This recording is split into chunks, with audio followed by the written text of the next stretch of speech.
예수 그리스도의 질문에 답하다 시리즈 6번째 시간입니다. 내가 나를 위하여 내 목숨을 버리겠느냐? 이 예수님의 질문 앞에 우리 삶을 한번 살펴보기를 원합니다. 예수님께서는 유난히 목숨에 관한, 생명에 관한 이야기들을 많이 하셨습니다. 왜냐하면 예수님의 이 땅에 오신 사역 그 자체가 목숨, 사람의 생명에 관련된 것이기 때문입니다. 예수님께서는 이 땅에 오신 내내 사람들의 생명에 대해 관심을 가지셨습니다. 사람들이 어떻게 하면 하나님의 영생을 누릴 수 있을지, 그 영생의 복음을 어떻게 하면 더 탁월하게 이 땅에 전파할 수 있을지를 끊임없이 연구하고 고민하셨을 겁니다. 그리고 가장 효과적이고 가장 정확한 방법으로 우리에게 생명을 제시해 주셨습니다. 이러한 예수님의 사역이 이제 막바지에 이르르고 있습니다. 이날 밤 드디어 예수님께서는 그 생명에 관한 가장 찬란하고 멋진 사역, 십자가를 통해 자신의 생명을 내어주시는 그날 밤을 맞이하였습니다. 예수님께서는 이미 가룟 유다가 자신을 배신하고 그날 밤 자신을 팔아넘기리라는 것을 알고 계셨습니다.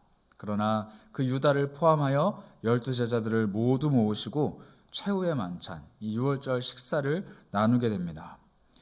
이 예수님의 마음을 요한복음 13장 1절부터 2절은 우리에게 이렇게 이야기합니다. 제가 읽겠습니다. 유월절 전에 예수께서 자기가 세상을 떠나 아버지께로 돌아가실 때가 이른 줄 아시고 세상에 있는 자기 사람들을 사랑하시되 끝까지 사랑하시니라. 마귀가 벌써 시몬의 아들 가룟 유다의 마음에 예수를 팔려는 생각을 넣었더라. 아멘. 예수님께서는 자신을 팔아치울 사람이 유다라는 것을 알고 계셨습니다. 그리고 그 사람은 예수님의 사랑 밖에 거하는 사람, 즉 예수님의 사랑에 포함되지 않은 존재라는 것도 알고 계셨습니다. 그러나 예수님께서는 그날 밤 자신의 사랑을 거절한 유다를 미워하기보다는 남은 11제자를 사랑하기를 택하셨습니다.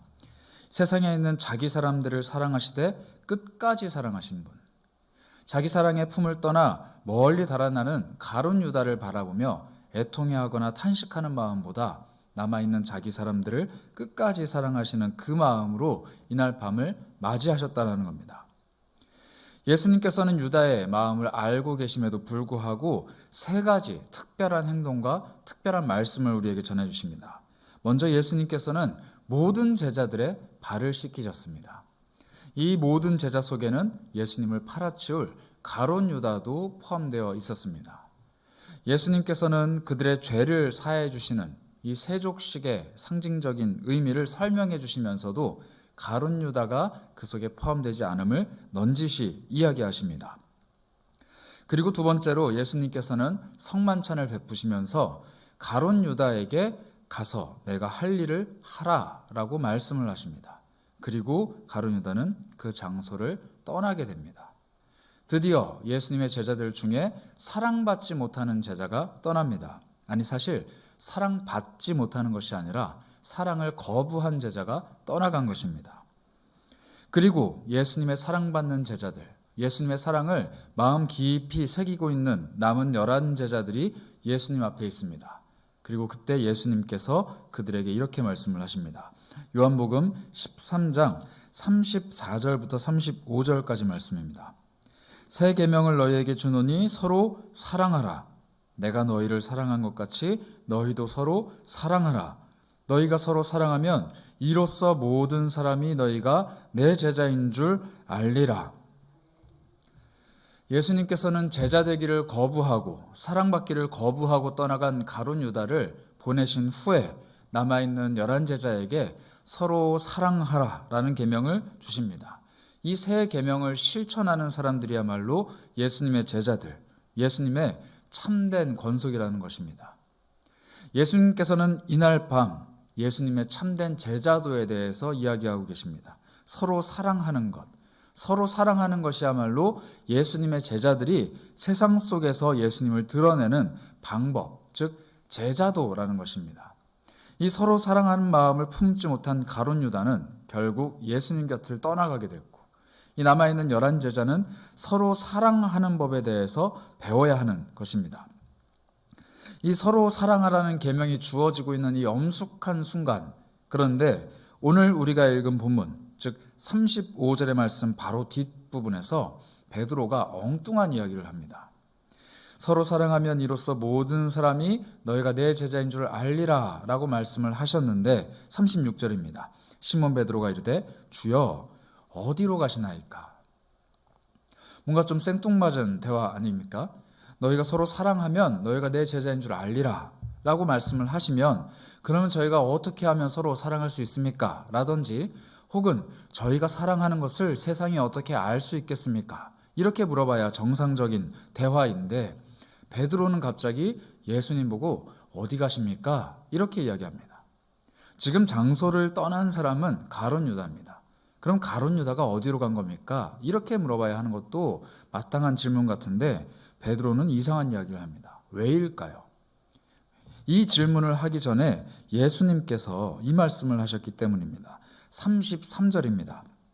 작은 자들아 내가 아직 잠시 너희와 함께 있겠노라. 너희가 나를 찾을 것이나 일찍이 내가 유대인들에게 너희는 내 가는 곳에 올 수 없다고 말한 것과 같이 지금 너희에게도 이르노라.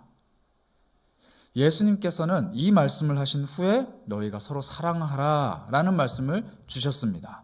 조금 쉽게 설명을 드리자면 예수님께서는 종종 유대인들에게 이렇게 말씀하셨습니다. 너희는 내가 가려는 곳을 알지 못한다. 따라오지도 못한다. 너희는 내가 가는 곳을 함께 가지 못한다. 이렇게 말씀을 하셨습니다. 그래서 예수님을 공격하던 유대인들은 저가 어디로 가려는가? 그리고 심지어 스스로 목숨을 끊으려 하는가? 자결하려 하는도다 라고 요한복음에 기록이 되어 있습니다. 예수님이 가시는 길을 알지 못하는 사람들이 유대인이라는 것입니다. 예수님의 십자가를 이해하지 못한다는 뜻입니다. 그런데 예수님께서 예전에 내가 유대인들에게 너희는 내가 가는 곳에 올 수 없다 라고 말한 것처럼 오늘 이 밤에 내가 너희에게 다시 한번 말한다. 너희도 내가 가는 곳을 따라올 수 없다. 그러나 너희는 서로 사랑하라. 이렇게 말씀을 하시는 겁니다. 그러니 베드로의 이 질문이 이해가 됩니다. 너희는 내가 가는 곳을 갈 수 없다. 나 혼자 이 길을 갈 것이다. 그러나 너희는 서로 사랑하라. 너희가 서로 사랑하면 비로소 너희가 내 제자인 줄을 알리라 라는 말씀을 하셨기 때문에 주님, 우리를 사랑하라고 말씀하시고 우리를 그렇게 두고 어디를 가십니까? 라고 질문하는 것이 당연한 것이죠. 베드로 그리고 나머지 10명의 제자들은 스승을 잃어버린 제자들이 어떻게 되는지를 어렴풋이나마 알고 있었습니다. 바로 세례 요한의 제자들입니다. 이 세례 요한은 사역을 시작한 지 얼마 지나지 않아서 헤롯 대왕에게 죽음을 당합니다. 그리고 그 남은 제자들이 뿔뿔이 흩어지고 핍박을 당하였습니다. 그리고 지금 예수님께서 어디론가 가시게 된다면 마치 세례 요한의 제자들이 그러하였듯이 자신들도 이 본거지, 즉 자신의 중심인 예수님을 잃어버린 채로 여기저기 뿔뿔이 흩어지다가 그만 사라져버릴 것 같은 두려움이 있었는지도 모릅니다. 예수님이 계시지 않다면 이 11명의 제자들이 무슨 힘이 있겠습니까? 예수님이 계시지 않다면 이 예루살렘 한복판에서 11제자가 어떻게 힘을 낼 수가 있겠습니까? 지금 대제사장과 서기관과 바리새인들은 예수님을 죽이려고 안달이고 이 11제자들을 위협하는 죽음의 그림자가 짙게 드리워져 있는 이날 밤 예수님이 어디론가 가버리신다면 이 제자들은 도대체 어떻게 해야 하는 것입니까? 그런데 예수님은 그 와중에 서로 사랑하라 라고 말씀을 하시는 겁니다. 너희가 어떻게 하면 예루살렘 밖으로 도망갈 수 있다? 혹은 너희가 어떻게 하면 대제사장의 칼날을 피할 수 있다? 이런 말씀을 하시는 게 아니라 서로 사랑하라. 그러면 세상이 너희가 내 제자인 줄을 알리라. 지금 예수의 제자들을 잡아 죽이기로 그리고 유대교에서 출교시키기로 유대인들이 단단히 마음을 먹은 상태입니다. 예수의 제자인 것이 적발되면 안 되는 상황이라는 것입니다. 그런데 세상이 너희가 내 제자인 줄을 알리라 라고 말씀을 하시니 서로 사랑하는 것마저도 주저하게 될 줄 모릅니다. 과연 이 예수님의 말씀은 도대체 무엇을 우리에게 말씀하시는 걸까요? 그 질문에 예수님이 이렇게 대답을 하십니다. 시몬 베드로가 주여 도대체 우리를 두고 어디로 가십니까? 라고 질문하자 36절 하반절입니다. 예수께서 대답하시되 내가 가는 곳에 내가 지금은 따라올 수 없으나 후에는 따라오리라. 이것은 궁극적으로는 베드로가 어떻게 죽음을 맞이하는지, 즉 예수님이 오늘 밤 지실 십자가를 지금은 따라올 수 없지만 나중에는 베드로가 십자가를 짊어지고 죽을 것을 예언하시는 것이기도 합니다. 그러나 또 한편으로는 서로 사랑함으로 인하여서 예수 그리스도를 따라갈 수 있는 그 제자도에 대해서도 이야기하고 계신 것입니다. 예수님께서는 베드로가 지금은 따라올 수 없다, 지금은 예수 그리스도의 길을 갈 수 없다, 재차 말씀을 하십니다. 이게 아마도 베드로의 마음을 좀 상하게 한 것 같습니다. 아마 자존심이 상한 듯합니다. 이 베드로가 주여, 내가 지금은 어찌하여 따라갈 수 없습니까? 주를 위해서 내 목숨을 버리겠습니다 라고 호언장담을 합니다. 같은 본문을 기록한 누가복음 22장 33절은 이렇게 이야기합니다. 그가 말하되 주여, 내가 주와 함께 오게도 죽는데도 가기를 각오하였습니다. 내가 감옥에도 갇히고 죽기까지 각오했습니다 라고 베드로가 장담을 합니다. 그리고 이 장담의 이야기를 베드로만 한 것이 아닙니다. 같은 본문인 마가복음 14장 31절은 또 이렇게 이야기합니다. 베드로가 힘있게 말하되 내가 주와 함께 죽을지언정 주를 부인하지 않겠나이다 하고 모든 제자도 이와 같이 말하니라. 이 11명의 제자들이 다 같이 마음을 다하여서 힘을 합하여서 예수님의 뜻을 꺾으려고 노력했습니다. 너희는 나를 못 쫓아온다, 너희는 나를 부인할 것이다 라고 말하는 그 예수님 앞에서 누가 그럽니까? 우리는 죽기까지 감옥에 이를지언정 주를 부인하지도 않고 주와 함께 가겠습니다 라고 이구동성으로 한마음 한뜻으로 이야기했다는 것입니다. 그러나 이날 밤 일어난 일에 대해서 우리는 너무나도 잘 알고 있습니다.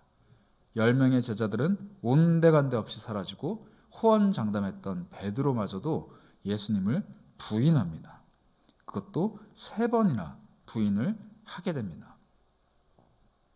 아마 베드로는 예수 그리스도를 위하여서 목숨을 바치는 것, 감옥까지 가는 것, 생명의 위협을 걸고 예수를 쫓아가는 것이 자신의 제자도라고 생각했는지도 모릅니다.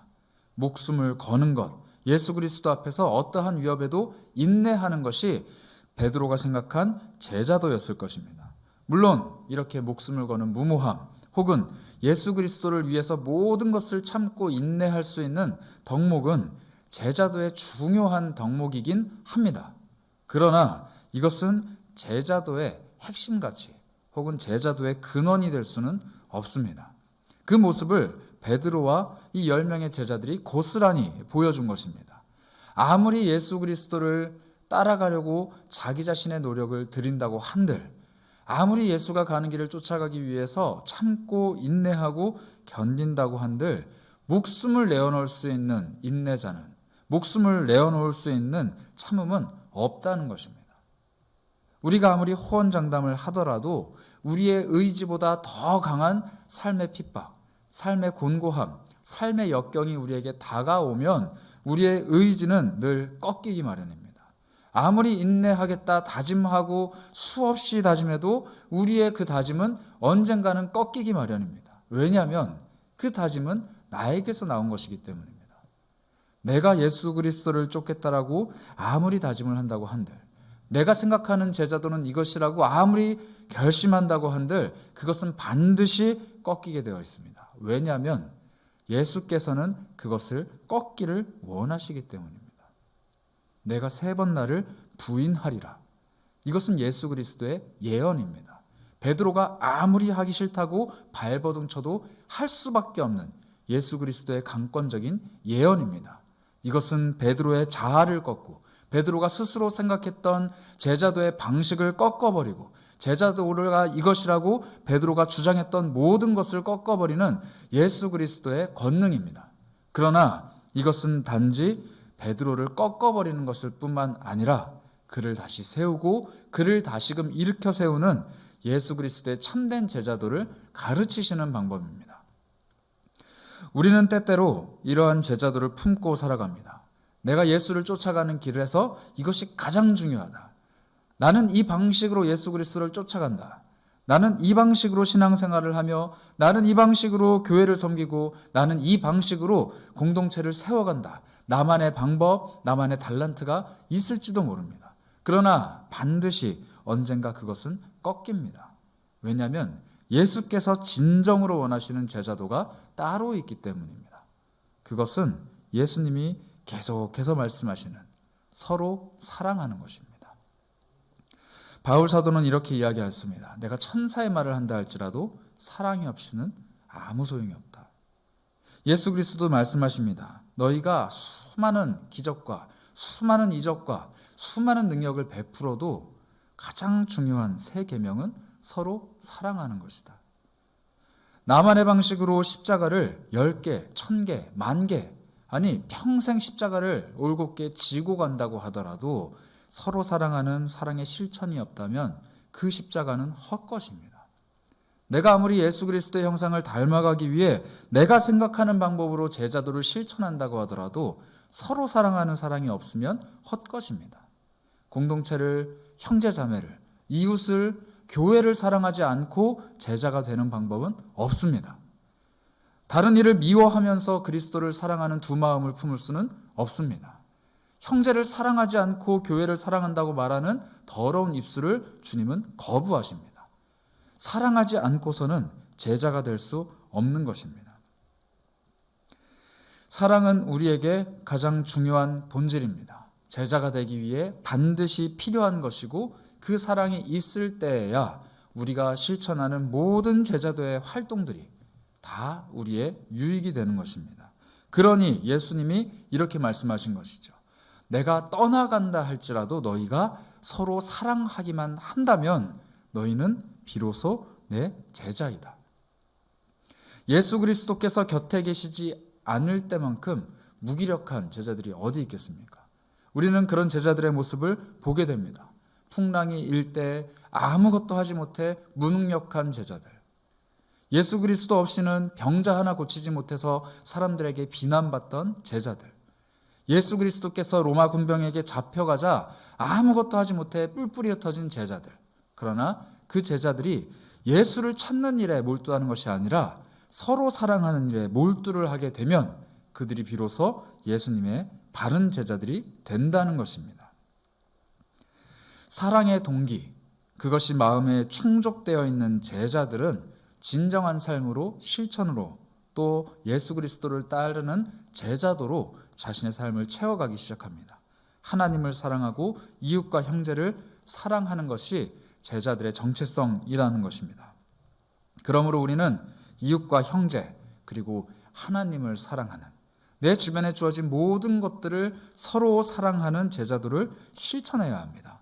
그러니 오늘 우리가 함께 묵상하고자 하는 예수 그리스도의 질문, 내가 나를 위하여 목숨을 버리겠느냐라는 질문은 이렇게 뒤바꿀 수 있습니다. 너희가 서로를 위하여 목숨까지도 바쳐서 사랑할 수 있겠느냐? 이 질문에 대해서 요한은 우리에게 이렇게 풀어서 설명을 하고 있습니다. 하나님의 사랑은 요한복음 3장 16절, 우리가 익히 알고 암송하는 그 말씀에 기록이 되어 있습니다. 요한복음 3장 16절입니다. 하나님이 세상을 이처럼 사랑하사 독생자를 주셨으니 이는 그를 믿는 자마다 멸망하지 않고 영생을 얻게 하려 하심이라. 이것이 하나님의 사랑입니다. 그런데 이 사랑을 알게 된 제자들의 사랑을 요한 1서 3장 16절에서는 이렇게 얘기합니다. 요한 1서의 3장 16절입니다. 우리 함께 읽어볼까요? 시작. 그가 우리를 위하여 목숨을 버리셨으니 우리가 이로써 사랑을 알고 우리도 형제들을 위하여 목숨을 버리는 것이 마땅하니라. 아멘. 하나님이 세상을 이처럼 사랑하사 독생자를 주셨습니다. 그리고 그 독생자가 우리를 위하여 목숨을 버리셨으니 우리가 이제 그 사랑을 알게 됩니다.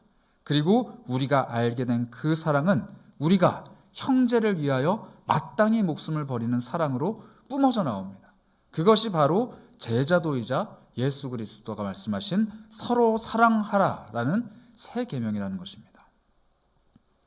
이 세상의 수많은 그리스도인들은 하나님이 세상을 이처럼 사랑하신 것에 대해 너무 잘 알고 있습니다. 왜냐하면 그리스도인이라면 누구나 다 이 사랑을 받았기 때문입니다. 그러나 모든 그리스도인들이 하나님의 사랑을 알고 있지만 모든 그리스도인들이 서로 사랑하는 법을 잘 실천하진 않습니다. 저도 그 사람 중에 하나입니다. 서로 사랑하는 것, 그것만큼 힘든 것이 어디 있을까요? 우리는 호언장담합니다. 내가 주님을 위해서는 목숨까지 버릴 수 있습니다. 주님 나에게 말씀만 하시면 내가 선교지도 가겠습니다. 재산도 내어놓겠습니다. 내 건강도 취하셔도 좋습니다. 주님을 위해서라면 내가 기꺼이 합니다. 말은 합니다. 그러나 그것이 주님이 아니라 이웃으로 바뀐다라면 주저하게 됩니다. 이웃을 위해 선교지를 가시겠습니까? 이웃을 위해 재산을 내어놓겠습니까? 이웃을 위해 내 건강을 떼어놓겠습니까? 그리고 이웃을 위해 내 생명을 내어놓을 수가 있겠습니까? 순교라고 하면 영광이라도 되겠지만 이웃을 위해 죽으라고 하면 누가 쉽사리 할 수 있을까요? 그러나 요한은 그것을 이야기합니다. 그리스도의 사랑은 그만큼 우리에게 실천을 강요한다는 것을. 그날 밤 베드로는 3번 부인을 하였습니다. 그리고 나서 시간이 흐르고 예수님 앞에 다시 섰을 때 여러분들이 잘 아시는 3번의 질문이 주어집니다. 그런데 그 질문이 굉장히 독특합니다.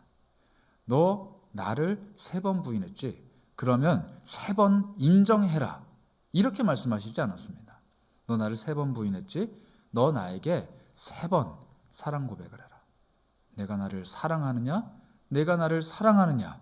내가 나를 사랑하느냐? 사랑에 관해서 3번 물어보십니다. 예수님의 이 말씀은 사랑입니다. 사랑에 관해 우리에게 질문하고 계십니다. 너 목숨을 버린다라고 그렇게 호언장담했는데 내 너에게 하나 물어보마. 너 나를 사랑하느냐? 그렇다면 내 양, 너의 이웃, 너의 형제를 돌보아라. 그것이 서로 사랑하는 것이다. 마음과 목숨과 뜻을 다해 하나님을 사랑하는 것, 이것은 우리가 너무 잘합니다. 그러나 이웃을 내 몸과 같이 사랑하는 것, 이것은 우리가 너무 못합니다. 그러니 예수님은 너희 마음속에 있는 그 뜨거운 하나님을 향한 사랑을 이웃에게 돌리는 것이 내가 너희에게 새로 베풀 새 계명이다. 그리고 그 일을 위해 내가 너희에게 성령도 보내줄 것이고, 그리고 그 일을 위해 내가 너희들을 교회로 세울 것이고, 그리고 내가 그 일을 위해 너희들의 머리가 되어줄 것이다. 이렇게 말씀을 하십니다. 우리 주님의 몸된 교회답게, 그리고 우리의 머리 되신 그리스도를 섬기는 하나님의 사람답게 이웃을 사랑하는 일에 최선을 다하는 우리 모두가 되길 바랍니다. 그리하여서 내가 나를 위해 내 목숨을 버리겠느냐라고 질문하실 때, 예 주님, 제가 주님의 맡기신 영혼들을 위해 목숨을 다해 사랑하기를 힘썼습니다 라고 자신 있게 답할 수 있는 저, 그리고 여러분, 우리 세계를 교회가 되시길 주님의 이름으로 축복합니다.